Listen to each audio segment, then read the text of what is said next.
Friends, welcome back to my YouTube video. Today in this video we will discuss class 8 and the subject is science. Topic name is force and pressure. So let's start this video.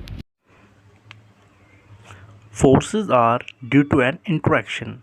Suppose a man is standing behind a stationary car. As you see in figure 11.2a, will the car move due to his presence? Suppose the man now begins to push the car as you see in figure 11.2b. That is, he applies a force on it. The car may begin to move in the direction of the applied force.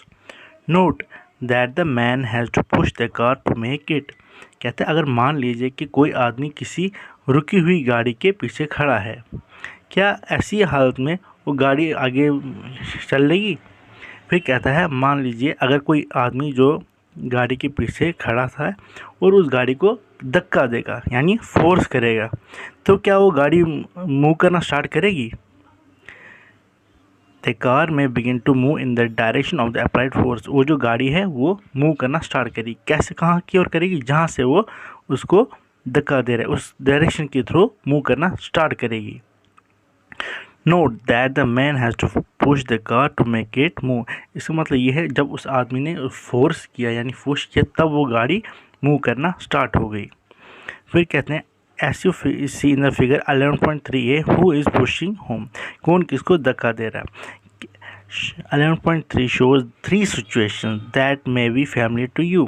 Can you decide who is pulling and who is pushing in these cases? 11.3a, both the girls appear to push each other while the pair of girls are trying to pull each other. Similarly, the cow and the man appear to pull each other. The girls in the two situations show here is applying force on each other. Is it also true for the man and the cow? From these examples, we can infer that at least two objects must interact for a force to come into play. Thus, an interaction of one object with another object results in a force between the two objects.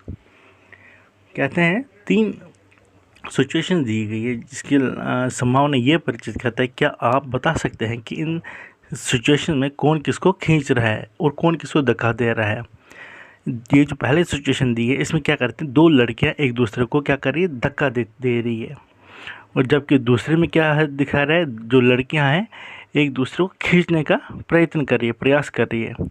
और जो तीसरा figure दिया 11.3c, इसमें क्या हो रहा है, एक गाय और एक आदमी एक दूसरे को खींच रहे हैं।